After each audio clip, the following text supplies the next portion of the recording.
Que a paz de Jesus continue entre nós. Uma alegria muito grande participar da reunião hoje do Cefec. Agradeço a Laíde, agradeço o convite que foi feito pelo Estevão, a todos os nossos amigos e irmãos do Cefec por essa oportunidade de estudo, né, de reflexão entre amigos. E eu gostaria, desde já, de deixar à vontade aqui, durante esse período que nós teremos para essas reflexões, que todos se sintam à vontade para participar. Estamos aqui entre amigos, né? E aqueles que quiserem contribuir, que quiserem comentar, que quiserem fazer também as suas reflexões sobre o tema que nós vamos discorrer aqui durante esse tempo, né, que nós temos, que fiquem à vontade, tá? Eu preparei uma apresentação de slide que eu vou projetar aqui para vocês e a gente vai conversando. E eu vou começar essa apresentação, e como eu estou com um único monitor, eu não vou conseguir visualizar aqui, né, esse mosaico do Google Meet, e eu até combinei com o Estevão, se alguém quiser falar, pode me interromper, pode abrir o áudio, fica à vontade. Se for o caso de levantar a mão, o Estevão vai estar acompanhando, aí o Estevão me interrompe, passa a palavra para quem você achar que, né, pediu a palavra, Estevão, fica à vontade. Inclusive, se houver algum probleminha durante a transmissão, me avisem, porque eu vou fazer, né, a projeção aqui, não vou estar acompanhando o que está acontecendo aqui no mosaico do Google Meet. Tá? Então, já deve estar começando a aparecer para vocês aí o primeiro slide. Bom, então, nós somos convidados a dar continuidade a esse estudo do livro O Problema do Ser, do Destino e da Dor, né, de Leon Denis, uma obra belíssima, né, dentre todas as obras, não só de Leon Denis, mas da doutrina espírita, mas essa em particular, foi até muito feliz da parte do Cefec escolher esta obra para o estudo, né, de todos os capítulos. É uma obra muito rica que traz informações sobre as bases do espiritismo, sobre os fundamentos da doutrina espírita e que nos ajuda a entender, a compreender todos esses fundamentos. E o capítulo que foi escolhido para a gente conversar na noite de hoje é o capítulo 13º, que já é da segunda parte do livro, e a segunda parte do livro é o problema do destino. Na primeira parte, os 12 primeiros capítulos, Leon Denis trata do problema do ser. Que ser é este? É o ser inteligente, é o ser moral, é o ser espiritual, né? O espírito, somos nós. Então, nos 12 primeiros capítulos, ele vai falar do espírito. Ele vai falar das características do espírito, das possibilidades do espírito, vai tratar da imortalidade da alma, que é um dos princípios básicos do espiritismo, não apenas do espiritismo, né, mas de todas as religiões espiritualistas que acreditam em algo além da matéria, né? Espiritualismo é o contrário do materialismo. Então, aqueles que acreditam que a vida continua num outro plano, existem várias doutrinas, várias religiões, várias filosofias que acreditam nisso, acreditam na imortalidade da alma, e esse é um dos princípios do espiritismo. E na segunda parte do livro, que é o problema do destino, que tem vários capítulos, esse 13º é o primeiro capítulo da segunda parte, Leon Denis vai tratar, então, do problema do destino do ser, né? Ou seja, do nosso destino. Qual é o nosso destino? Como que nós alcançaremos o nosso objetivo e esse nosso destino? É o que ele vai tratar em vários capítulos. E ele começa falando das vidas sucessivas. Aliás, tem vários capítulos nessa segunda parte que ele começa com as vidas sucessivas, mas como tem muito assunto, ele divide em tópicos. E o tópico do capítulo 13º é a reencarnação e suas leis, né? E por que a reencarnação tem a ver com destino? Tem tudo a ver, né? Porque, na verdade, a gente só vai conseguir alcançar o nosso destino, o nosso objetivo, através das vidas sucessivas. Porque a gente não consegue alcançar o nosso destino, o nosso objetivo, que é a perfeição do espírito, numa única existência. Então, o meio de alcançarmos o destino, o nosso destino, o destino do ser, é por meio da reencarnação, por meio das vidas sucessivas. E assim, vocês já estão estudando esse livro, né, o Estevão, e a leitura de Leon Denis, o texto de Leon Denis, e a forma com que ele apresenta esses conceitos de uma forma simples, objetiva, clara, né? Ele vai, nesse capítulo, resumir aquilo que a gente conhece, que está nas obras de Kardec, sobre a reencarnação, de uma maneira espetacular, de uma maneira maravilhosa, né? Então, assim, mesmo para nós ou para aqueles que já estão na doutrina espírita há algum tempo, que já estudaram sobre reencarnação, que sabem sobre reencarnação, ler o texto de Leon Denis falando sobre reencarnação, de coisas que a gente já conhece, mas de uma maneira muito peculiar, né?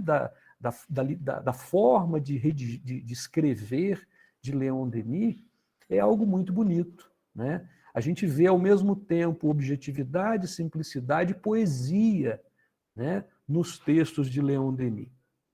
Então ele começa, olha só, já para esse aqui eu até fiz o seguinte, eu fiz questão deste capítulo selecionar alguns textos, esse texto é o texto como está na obra, para a gente comentar, porque o texto dele é muito rico, né?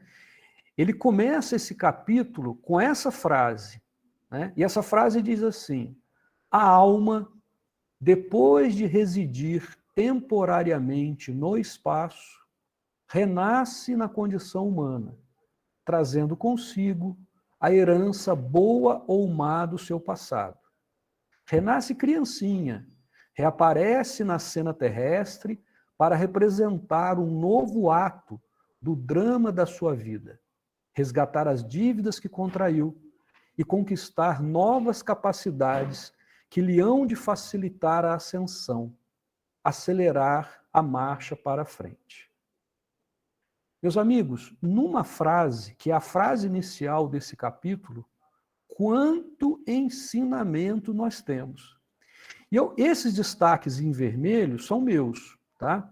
Eu peguei o texto e falei assim, deixa eu destacar algumas partes importantes. Eu vi, eu estava destacando o parágrafo inteiro, eu estava pintando tudo de vermelho, ou seja, não ia ficar nada destacado, porque é tudo importante, né? Então, quando ele fala assim, olha, ele começa falando da alma, porque no final da primeira parte, que é o problema do ser, ele trata especificamente da alma ou do espírito, né? A gente sabe que alma e espírito é a mesma coisa, é só uma questão de designação. A gente chama alma o espírito encarnado, né? E espírito o espírito quando está desprendido do corpo material. Mas é a mesma coisa, é o ser inteligente, individualizado, o ser moral. Ele começa falando que a alma, depois de residir temporariamente no espaço, é aquele período que a gente sabe da erraticidade, né, de um intervalo entre uma encarnação e outra, quando a alma do ser humano desencarna, ela vai para, ele está chamando aqui de espaço, ela vai para o mundo espiritual. Então, depois de um tempo, e a gente sabe que esse tempo é muito variável, depende de espírito para espírito, mas geralmente, pelos relatos que a gente tem das diversas experiências de espíritos, podem ser décadas, podem ser séculos, né? Então, depois de ficar algum tempo no espaço, no mundo espiritual, essa alma vai renascer na condição humana. E isso é muito importante dizer, porque mesmo para nós seja óbvio, né? Existem algumas doutrinas que acreditam na possibilidade da reencarnação, mas que não é na condição humana, é aquilo que se chama de metempsicose, né? Onde a alma humana ela reencarnaria, segundo algumas doutrinas, num animal, por exemplo. E de acordo com a doutrina espírita, de acordo com o ensinamento dos espíritos, isso não acontece, porque nós não vamos retroagir, nós iremos reencarnar na condição humana. Por mais que seja óbvio para nós, isso é um conhecimento importante. A gente precisa destacar isso. E aí ele vai falar assim, ele vai renascer e vai levar com o espírito, com a alma, a herança boa ou má do seu passado, que a gente carrega. Que herança é essa?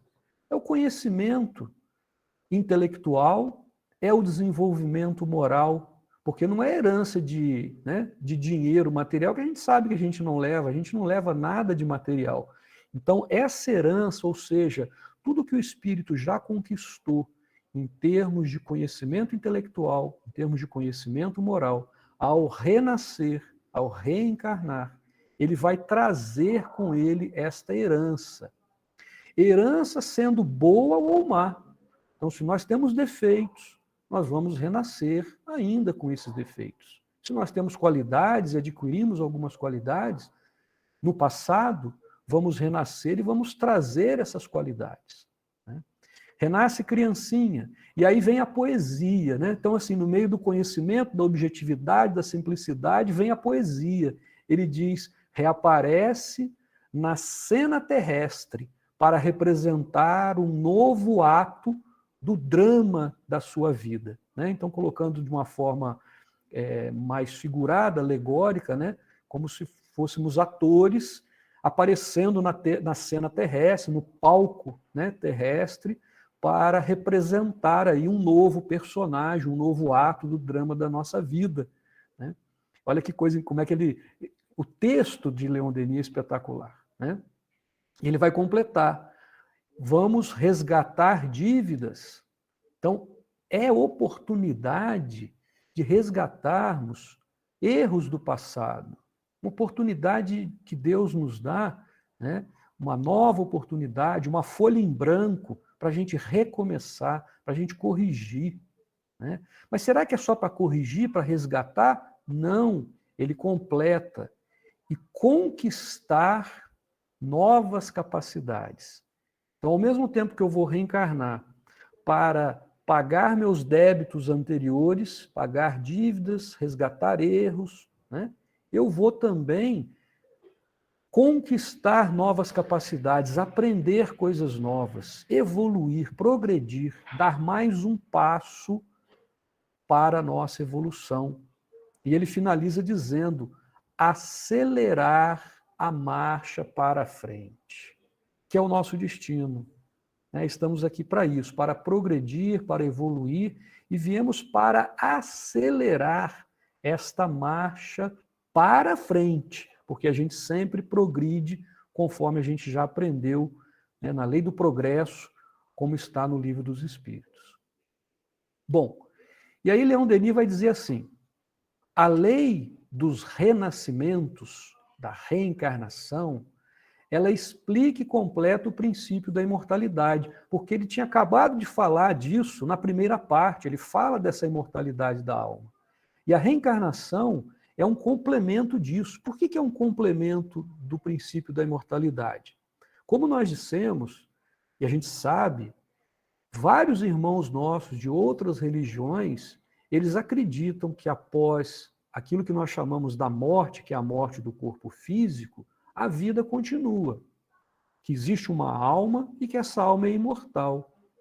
Mas cada um entende essa continuidade de uma maneira. Para alguns, a alma vai ficar descansando eternamente. Para outros, depois dessa única oportunidade aqui na Terra, vai para o céu, ou vai para o inferno, ou vai para o purgatório, ou seja, uma única chance e tem esses destinos. Né? E o que Leon Denis vai nos dizer é que completando esse princípio da imortalidade, a doutrina espírita vai nos esclarecer que somos imortais e que voltaremos ao plano espiritual, mas retornaremos em uma nova oportunidade várias vezes para cumprirmos o nosso objetivo, que é a nossa evolução. E ele vai falar assim, que essa evolução indica um plano e um fim. Esse fim é a perfeição, é a purificação do espírito, é atingir a perfeição. Ele vai dizer que não pode se realizar em uma única existência, por mais longa que seja. Pode ser uma existência de 90, de 100 anos, né? Como alguns chegam, às vezes até mais de 100 anos. Ainda assim, uma única existência, uma única encarnação, a gente sabe disso. Não dá para se tornar perfeito em uma única existência, nem em 2 ou 3. Precisaremos de muitas delas. O outro aspecto que ele fala que é interessante, que eu destaquei aqui, que ele indica que essa evolução, né, tem que ter um plano, tem que ter um planejamento. A nossa reencarnação, ela não acontece ao acaso. Tem um plano. As coisas, né, tem todo um planejamento, que conforme nós vamos ver mais à frente, planejamento que quando o espírito tem condição, ele inclusive participa, planejando a sua próxima existência. Tá? Mas temos que também ressaltar que esse planejamento para a nossa reencarnação, que vai nos ajudar a definir os nossos destinos, ele não é um planejamento nos mínimos detalhes, em que depois, quando nós estamos aqui, as coisas vão acontecer exatamente tudo, segundo a segundo, conforme planejado. Por quê? Porque nós temos também livre-arbítrio. Então, nós planejamos, há um planejamento geral, um planejamento das questões mais importantes da nossa vida. E uma das coisas que tem um planejamento muito bem feito é a família onde vamos renascer. Esse aí, né, ele faz parte desse planejamento. O detalhe de cada dia, de cada momento, nem sempre, e não vai ser planejado com todos os detalhes. É um planejamento mais geral, e a gente vem cumprir esse plano, né? E estamos aqui para aprender, né? E aí, Leon Denis vai dizer assim ainda: devemos ver na pluralidade das vidas da alma a condição necessária de sua educação e de seus progressos. Então, estas oportunidades, a pluralidade das vidas que a alma tem encarnada, as várias encarnações, ela é a condição necessária para a gente evoluir. Quando ele está falando de educação aqui, não é propriamente a educação que a gente tem nas escolas, é a educação do espírito, né? A educação do espírito, o progresso do ser espiritual se dá através dessas várias existências. E ele completa, mostrando como. Como é que isso vai acontecer? É à custa dos próprios esforços, de sua luta, de seus sofrimentos. Então, são os nossos esforços, as lutas, sofrimentos, tudo aquilo que a gente vive, todas as experiências que a gente vive nessa encarnação. Que ela, quer dizer, que a alma se redime de seu estado de ignorância e de inferioridade e se eleva de degrau a degrau. Primeiramente na Terra e em seguida através das inúmeras instâncias do céu estrelado. E aí vem poesia de novo, né? Porque ele está falando dos vários mundos habitados, quer dizer, todo o espaço, todo o universo, né? Então, através das inúmeras instâncias do céu estrelado, ele se refere aos vários mundos, né? Físicos ou não, os mundos mais elevados, a gente sabe que não tem mais matéria, né? Os mundos os mundos felizes, onde o espírito puro habita, não é propriamente um mundo material, onde há encarnação e há necessidade, né, da encarnação. Mas vejam bem, eu quero retomar a questão dos próprios esforços, de suas lutas e de seus sofrimentos, né?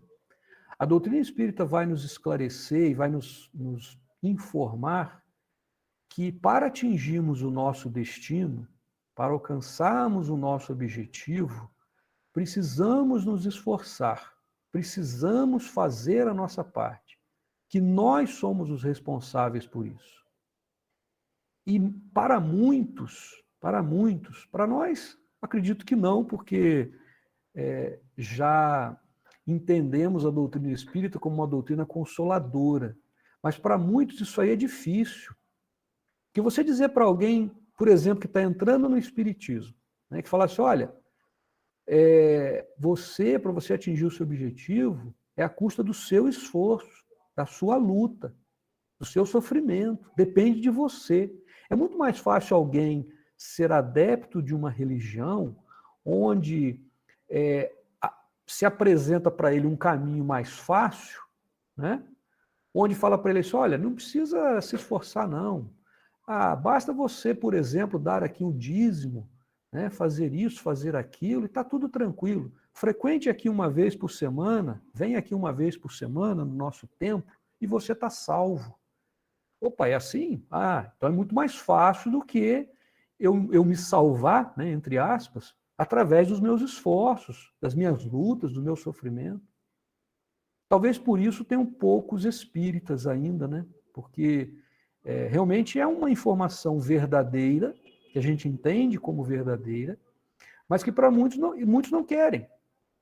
Eles não querem ser os responsáveis, eles querem que alguém os ajude, que alguém faça por eles, né? Que alguém mostre um caminho mais fácil. E não é isso que vai acontecer. O caminho não é fácil, né?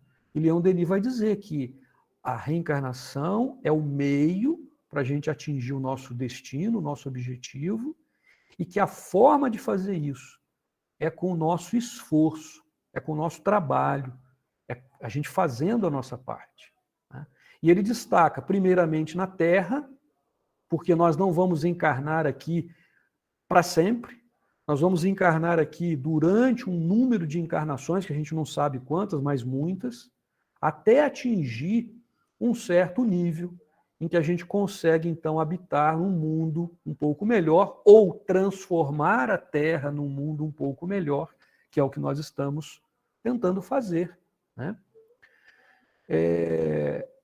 Então, primeiramente na Terra, e em seguida, através dessas inúmeras instâncias do céu estrelado, são os vários mundos, né, que estão aí no universo e que nós vamos evoluindo e podendo alcançar mundos mais felizes. De degrau, outra coisa importante, eu não destaquei aqui, mas de degrau a degrau. Essa mudança, essa perfeição que nós queremos atingir, ela não se atinge repentinamente, né? Ele vai dizer isso depois, exatamente aqui, ó. A reencarnação afirmada pelas vozes de além-túmulo, ou seja, a reencarnação que nós acreditamos que é princípio básico da doutrina espírita, ela está fundamentada em dois aspectos. Por que nós acreditamos na reencarnação? Nós acreditamos por dois motivos, né? E é o que ele vai falar aqui. Primeiro, porque os espíritos que se comunicaram com diversos médiuns falaram desta reencarnação. Existem diversos relatos, né, de espíritos que reencarnaram e que relataram, né, que revelaram esta verdade. Este é um dos motivos. Mas, além disso, existe um raciocínio lógico, e que esse raciocínio lógico ele está ligado a um outro princípio, que é a existência de um ser superior, de um Criador, que é Deus, inteligência suprema, causa primária de todas as coisas, né, conforme resposta que os Espíritos deram à pergunta 1 do Livro dos Espíritos, e que é justo, e que é bom, e que é perfeito. E Leon Denis daqui a pouco vai desenvolver um raciocínio, que a gente já conhece, né, que considerar uma única existência não é compatível com o Criador justo e bom, porque a gente tem tantas desigualdades, tantas diferenças. Como é que a gente conseguiria explicar isso? Por que que uns nascem na miséria, condições subhumanas, e outros nascem numa condição tão mais favorável? Porque uns nascem com muitas habilidades, né? Com conhecimento, com facilidade intelectual, e o outro com tanta dificuldade. Né? Se tá, ali só tem aquela oportunidade, que justiça é essa? Né?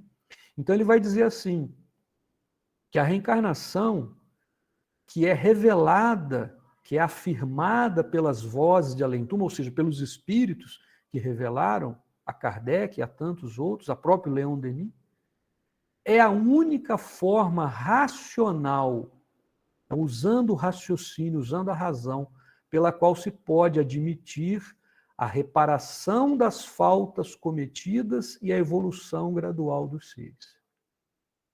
Como é que nós podemos reparar faltas que cometemos que numa existência nós não conseguimos? Será que Deus não nos dá outra oportunidade? Será que porque erramos aqui uma existência, de alguns anos, e esse ser que é imortal, ele vai agora, durante a imortalidade, ficar sofrendo no inferno porque ele cometeu algumas faltas? Parece não fazer sentido. Né? A razão não nos deixa acreditar nisso. Que Deus nos daria só uma chance, e com tantas diferenças. Né? Cada um tem meios, habilidades, formas de se desenvolver. Que injustiça! Uma única existência e tão diferente para todo mundo. E a gente tem que atingir a nossa perfeição, o nosso objetivo nessa existência para poder entrar no reino dos céus. Puxa vida. Né? Então a razão não nos permite acreditar nisso. E aí ele vai continuar, né? Para a gente reparar as nossas faltas e promover essa evolução gradual dos seres. Nós sabemos que a natureza não dá saltos, né, gente? A natureza não dá saltos. A gente vê isso aqui. Uma árvore gigantesca que a gente vê hoje, ela foi uma sementinha, que é da natureza, né? Mas teve um tempo, tem árvores aí que são centenárias. Ou seja, levou mais de 100 anos para que ela atingisse a altura que ela tem hoje, o estágio que ela tem hoje. E ela foi uma sementinha que germinou, que foi crescendo aos poucos. A evolução é gradual de tudo na natureza. E nós somos parte da natureza, nós não somos exceção. Não é isso? Então, se nós somos parte da natureza, da criação divina, nós vamos evoluir conforme a natureza evolui, de maneira gradual, passo a passo. E para isso nós precisamos de tempo, nós precisamos de várias oportunidades para nos depurarmos. E aí, Leon Denis ele faz uma reflexão muito interessante, que é essa que eu comentei. Quando a gente às vezes quer comprovar a importância de alguma coisa, que algo é real, que algo é importante, a gente pode usar uma estratégia, é admitir que aquilo não é possível, que aquilo não existe. Então, para ele comprovar a reencarnação, né, as vidas sucessivas, ele vai fazer o contrário. Ele fala assim, se admitirmos que o homem viva atualmente pela primeira e última vez nesse mundo, ou seja, se não existe reencarnação, todos aqueles que nascem, todas as almas que nascem, estão nascendo pela primeira vez. Inclusive aqueles que acreditam nisso, acreditam que a alma ela está sendo formada junto com o corpo. Naquele momento. Primeira vez. E que seria a última também, porque não poderia voltar aqui. E depois disso viveria um tempão, indefinidamente, no mundo espiritual, ou no céu, ou no inferno, no purgatório, sei lá onde, porque a alma é imortal, né? Mas com uma única existência. Então, ele fala assim, se admitirmos que ele só tem uma única vida, o que aconteceria? Ele completa dizendo assim, a incoerência e a parcialidade presidem a repartição dos bens e dos males, das aptidões e das faculdades, das qualidades nativas e dos vícios originais. Então, se for uma única existência, quem está presidindo, né, essa distribuição de tudo que tem, da vida de cada um, né, uns têm mais, outros têm menos, uns nascem numa condição, outros nascem na outra, não seria Deus que estaria presidindo isso. Seria a incoerência e a parcialidade. Parcialidade por quê? Porque um nasce, né, na miséria, o outro nasce numa condição muito melhor, um nasce saudável, o outro nasce com deficiência. O que ele fez se é a primeira vez? O que aquela alma fez para merecer uma existência tão sofrida, tão difícil, e uma outra com tantas possibilidades? É a primeira existência, a alma nasceu ali. Alguns nascem já com algumas aptidões, enquanto que o outro tem uma dificuldade danada. Então, incoerência, parcialidade, né? Não faz sentido. E ele vai continuar. Porque para uns a fortuna, a felicidade constante, para outros a miséria, a desgraça inevitável? Não é isso que a gente observa? Tantas diferenças sociais, não só no Brasil, no mundo como um todo, né? No planeta Terra como um todo, tantas diferenças. Por que para uns força, saúde, beleza, para outros fraqueza, doença, fealdade, para uns inteligência, gênio, um outro imbecilidade? A gente observa isso. Onde está a justiça de Deus? Com tantas diferenças, em espíritos, em almas que estão pela primeira vez aqui e que não terão outra oportunidade. Olha os questionamentos, né, que Leon Denis faz. Como se encontram tantas qualidades morais admiráveis a par de tantos vícios e defeitos? Tem algumas pessoas que naturalmente, e a gente tem vários exemplos, especialmente daqueles, sejam espíritas ou não, né, de alguns ícones que a gente admira e que são modelos para nós. A gente sabe que o nosso maior modelo, naturalmente, é Jesus, mas nós temos outros irmãos nossos que não são perfeitos, mas que aqui, comparado a muitos, ou a grande massa, nos dão grandes exemplos. O Chico Xavier é um deles. E não falo pela mediunidade do Chico, falo pela bondade do homem, do ser, né? Da humildade, do trabalho, da caridade, da bondade. Madre Teresa de Calcutá, né? Os exemplos que ela deixou do amparo aos mais necessitados, uma vida de dedicação, que ela poderia ter escolhido uma vida diferente, mesmo sendo uma freira, não precisaria ser numa condição tão difícil quanto ela foi, mas foi uma escolha, né? E tantos outros, não vamos aqui ficar, mas tantos outros que naturalmente apresentam uma evolução, qualidades morais. Poxa, por que o Chico, se fosse a primeira vez dele aqui, por que ele nasce com todas essas possibilidades, né?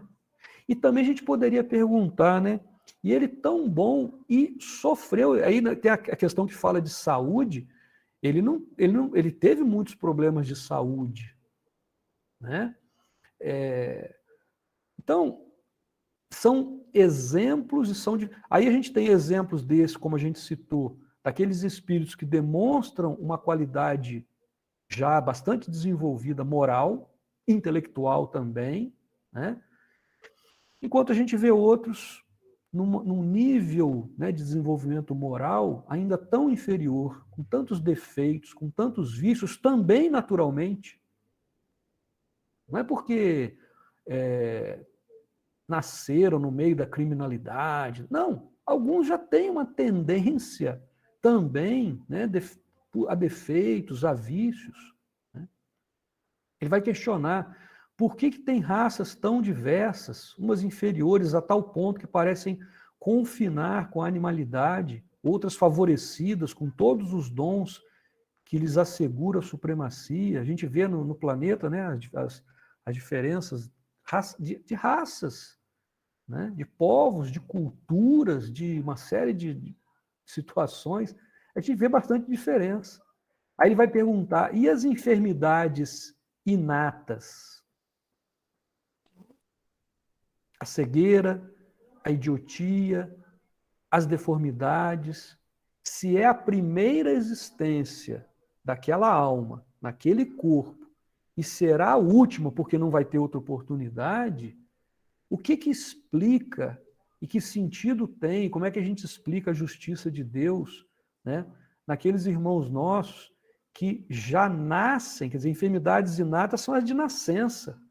Ele já nasce com algum problema, com alguma doença do corpo físico. Né? Como é que a gente explica isso com uma única existência? Por que ainda crianças mortas antes de nascer e as que são condenadas a sofrer desde o berço? Certas existências acabam em poucos anos, em poucos dias, outras duram um século. Então, dar uma existência para alguns de poucos dias, alguns anos, e aqueles que vão durar, né, que vão ter a existência aqui de um século. Então, todas essas questões que ele coloca, fica muito difícil a gente ter uma explicação racional, uma explicação coerente, uma explicação justa, né, dentro da justiça do Criador, de Deus, com uma única existência. Mas todas elas são muito facilmente explicáveis quando a gente considera as vidas sucessivas, quando a gente considera a reencarnação. Quando a gente considera que, no início, todos nós fomos criados da mesma forma. Espíritos simples e ignorantes. Opa, foi assim? Foi. Aí está a justiça de Deus. Aí está a coerência. Todos nós tivemos o mesmo princípio. Jesus, nosso modelo, o espírito mais perfeito que já esteve sobre a terra, ele também foi criado simples e ignorante. Também foi. Ele não foi criado do jeito que ele, né? Até muitos imaginam assim, que ele é um filho preferido de Deus, ele foi criado de maneira diferente. Não. Ele atingiu a condição de perfeição pelos seus esforços, pela sua luta, pelos seus sofrimentos, pelo seu mérito. E atingiu a condição de espírito puro. Não é isso? Ele ainda vai perguntar assim, de onde vem também, se tem, por exemplo, situações como a gente falou, de doenças, né, de crianças que nascem em condições difíceis, que morrem, né, ainda jovens. Ele vai perguntar também assim, e de onde vem também os jovens prodígios? Tem muitas crianças que apresentam algumas habilidades, algumas potencialidades, e que elas não tiveram um curso, na família não tinha ninguém que poderia servir de inspiração para elas, e apresentam, por exemplo, algumas habilidades na música, na pintura, como poetas. Crianças que tocam piano, crianças de 5, 6 anos tocam piano maravilhosamente bem, é um instrumento difícil de se aprender e nunca tiveram uma aula, que falam outras línguas com alguma facilidade, não tiveram aula, né, de línguas. Como é que explica isso se a alma foi criada naquele momento, é a primeira encarnação e começou ali? De onde vem isso? Esses prodígios, né? Então, todos aqueles que desde a meninice, desde jovens, meninos, né, crianças, mostram disposições extraordinárias para artes, para ciência, ao passo que tantos outros ficam na mediocridade toda a vida. E às vezes muitos trabalham para isso, se esforçam, fazem cursos, né? E tem ali um trabalho insano, um labor insano, que é o que ele está falando, e não conseguem se desenvolver, e uns parecem ter isso com tanta naturalidade. Né? Ele vai concluir da seguinte forma: considerado sob o seu ponto de vista, que é a unidade da existência, para cada ser humano, o destino continua incompreensível. Então, nesse capítulo, que é o problema do destino, ele está dizendo assim, se considerar uma única existência, a gente não vai conseguir explicar o problema do destino. O destino fica incompreensível porque a gente não tem explicação. Ensombra-se o plano do universo, a evolução para, torna-se inexplicável o sofrimento.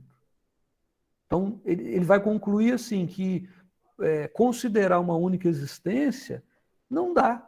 Não dá para explicar o problema do destino do ser, não dá para explicar a evolução, não dá para explicar o sofrimento que passam aqui sem uma justificativa. E ele vai concluir dizendo assim, isto levará muitos ao ateísmo, porque assim, se alguém acredita numa única existência, não dá para acreditar em Deus e Deus justo, porque a gente não consegue, elas não são compatíveis. Né? E isso vai levar, ele conclui, a ateísmo e ao pessimismo. No entanto, se nós considerarmos a reencarnação, as várias existências, aí nós encontraremos explicações para todas essas questões, que é o que ele vai dizer depois. Já com a doutrina das vidas sucessivas, com a reencarnação, as desigualdades que nos chocam, então tudo isso que a gente viu aí, dessas desigualdades, dessas diferenças, desses problemas, resultam das diferentes situações ocupadas pelas almas nos seus graus infinitos de evolução. Cada um leva para outra vida e traz ao nascer a semente do passado. Ou seja, as situações de uma existência que às vezes a gente não consegue entender por que está acontecendo, qual é a explicação, qual é a justificativa daquilo, tem justificativa. E se a justificativa não está no presente, ela está no passado. Mas que passado é esse? É uma outra existência, é uma outra encarnação. Aquilo que fizemos numa outra vida. Né? É quando ele fala aqui, destaquei em vermelho, resulta das diferentes situações ocupadas pelas almas, nos seus graus infinitos de evolução. Do que ele está falando? Está falando das outras vidas. As posições que nós já ocupamos em outras existências. Né? Ele vai falar que é como se fosse essa semente. E olha como é que é interessante. Cada um leva para outra vida e traz, então a gente traz da existência que a gente já viveu, aquela herança que foi falada no início, a semente do passado. E aquilo que a gente faz no presente está definindo o nosso futuro, a próxima existência. Por isso que ele fala, cada um leva para outra vida e traz, então a gente traz e vai levar para a próxima, ao nascer, a semente do passado. O nosso presente, o que vivemos hoje, né, é consequência do que fizemos em existências anteriores, e o que fizermos hoje, e esse a gente pode, isso é importante a gente saber. Porque o que nós, tem uma frase do Chico famosa que diz isso, né? O que nós fizemos no passado, a gente não tem mais como ir lá e corrigir o que foi feito lá. Mas daqui para frente a gente pode definir um novo destino. A gente pode hoje, a gente fala do planejamento de uma nova encarnação, esse planejamento da outra encarnação, ele não vai começar depois que a gente desencarnar, não. Já está acontecendo agora. Por que está acontecendo agora? Porque os nossos atos hoje, o que fizermos hoje, o que plantarmos hoje, por isso que ele fala da semente, é o que colheremos no futuro. O que estamos colhendo hoje é o que plantamos no passado, em outras existências. E ao considerar isso, a lógica surge. A gente passa a ter lógica, a gente consegue entender a justiça de Deus. Né? Ao mesmo tempo, os nossos atos cotidianos, fontes de novos efeitos, vêm juntar-se às causas antigas. Olha que interessante. A gente traz a semente do passado, a gente traz aquilo que aconteceu e que a gente deve viver hoje, aí ele completa dizendo assim, ao mesmo tempo, os nossos atos cotidianos, quer dizer, o ato agora, o que estamos fazendo hoje, nessa vida, no presente, elas são fonte de novos efeitos. Ou seja, o que nós estamos fazendo hoje é a fonte do que vai acontecer depois, de novos efeitos para frente. Né? Elas vêm juntar-se a causas antigas, atenuando ou agravando. Atenuando ou agravando, depende do que nós estamos fazendo. Nós podemos atenuar as faltas do passado ou agravá-las. Depende do que nós estamos fazendo. E formam com elas um encadeamento de bens ou de males, que no seu conjunto, olha que bonita a poesia de novo, né? Urdirão a teia do nosso destino, definirão a teia do nosso destino. O que nós fizermos hoje, junto com o que nós já passamos, né? Junto com essa herança que a gente traz, e aquilo que nós fizermos hoje, isso junto, em conjunto, vai definir a teia do nosso destino. Como é que isso vai se ligar e vai, então, definir o nosso destino. O homem constrói o seu próprio futuro. Olha que bacana, está em nossas mãos. Nós construímos o nosso próprio futuro. Não tardará o momento em que, mais bem instruído, penetrado pela majestade das leis superiores, e ele faz essa observação porque aqui o bem instruído que ele se refere não é, de novo, instruído do conhecimento intelectual puramente. Isso aqui é uma explicação, ó. Mais bem instruído como? Penetrado pela majestade das leis superiores, compreendendo as leis divinas, praticando as leis divinas. Compreenderá a beleza da vida que reside no esforço corajoso. Muita gente procurando aí o sentido da vida, né? A beleza da vida aí. A beleza da vida, ela está no nosso esforço corajoso em viver. A gente é que dá o sentido para a vida, através da nossa luta, do nosso trabalho, do nosso esforço, da nossa vontade, e dará à sua obra um impulso mais nobre e elevado. Quer dizer, qual é essa obra? É a nossa obra de crescimento, de evolução, de progresso, né? Aí, quando a gente compreender essa beleza da vida, as leis de Deus, e é o que nós estamos tentando fazer aqui, quando a gente estuda a doutrina espírita, quando a gente se aprofunda, reflete, estuda, nós estamos adquirindo esse conhecimento que precisa ser colocado em prática. E aí a gente está construindo a nossa obra, né? Está construindo o nosso próprio futuro. Nem todas as almas têm a mesma idade. Isso é uma outra informação importante que explica essas diferenças. Nem todas subiram com o mesmo passo seus estádios evolutivos. Então, Deus está criando sempre. Muito provavelmente, o momento da nossa criação aqui, né? Nós que estamos hoje aqui, da média daqueles que estão, né, num certo nível evolutivo na Terra, foi o mesmo. O que explica as diferenças que existem entre nós foram os caminhos que cada um escolheu. O livre-arbítrio e como nós usamos o livre-arbítrio, que aí uns podem evoluir mais rapidamente e outros não. No entanto, tem uma outra diferença. As almas não têm a mesma idade. O que significa isso? Significam que algumas foram criadas em um determinado período. Eu costumo brincar e falar assim, olha, tem várias fornadas, né? Deus ele faz várias fornadas. Então sai uma primeira fornada de alma, várias almas foram criadas. Jesus, muito provavelmente, ele foi um espírito que nasceu simples e ignorante, mas foi criado por Deus muito antes de nós. E ele atingiu essa condição de pureza, de superioridade, porque também ele teve um tempo anterior a nós e trilhou todo esse caminho, toda a sua evolução, todo o seu progresso, né? Então, as almas têm idade diferente. ele completa dizendo assim: umas percorreram uma carreira imensa e aproximaram-se já do apogeu dos progressos terrestres. Outras mal começam o seu ciclo de evolução no seio das humanidades. Então, existem almas, existem diferenças, porque algumas já percorreram a sua carreira, já estão mais próximas. Veja, ele fala, está mais próximo do apogeu nos progressos da Terra, daquilo que a gente consegue atingir aqui na Terra.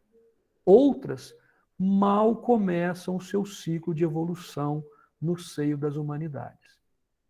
O nosso último slide, já está se aproximando aqui o nosso tempo, né? Leon Denis vai dizer assim: a lei de justiça não é, em essência, senão a lei de harmonia. A lei de justiça é uma lei de harmonia. Determina as consequências dos atos que livremente praticamos.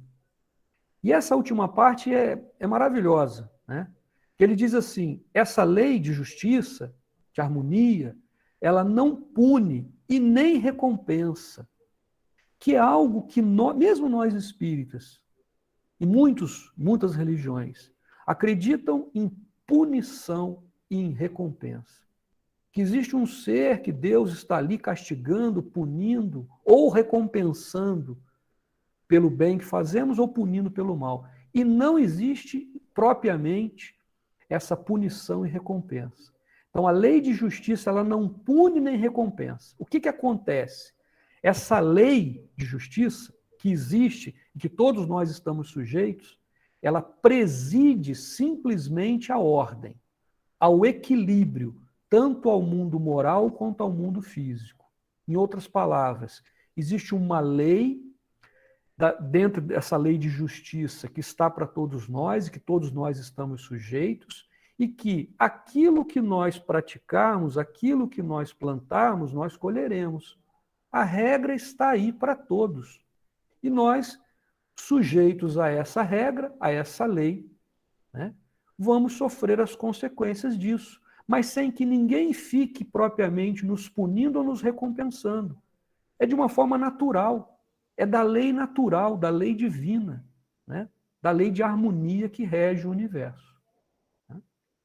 Muito bem, meus amigos, com isso, em função do nosso tempo, né, que já chegou, 8h30, nós procuramos trazer aqui na noite de hoje esse capítulo 13º, que fala das vidas sucessivas, que abre a segunda parte desse livro, que é o problema do destino. Eu, assim, procurei, como eu falei, trazer alguns trechos, né, do próprio livro para a gente discutir e apresentar aqui, pela beleza do texto de Leon Denis, mas sugiro, recomendo fortemente que depois aqueles que puderem leiam esse capítulo, analisem esse capítulo, né, eu não consegui trazer todo ele aqui, eu tirei alguns trechos, algumas partes apenas, né, mas aqueles que tiverem oportunidade, leiam com atenção, estudem esse capítulo, assim como o livro todo, né, que é muito bonito. E, como eu disse, mesmo para nós que já temos algum conhecimento, Leon Denis ele nos apresenta esses conhecimentos de uma forma diferente, né, e que nos ajuda a relembrar e que nos ajuda a entender esses conceitos. Então, meu muito obrigado pela atenção de todos, meu muito obrigado ao Cefec, a Laídio, o Eduardo, o Estevam, todos os nossos irmãos aí do Cefec, por essa oportunidade e que Jesus continue entre nós.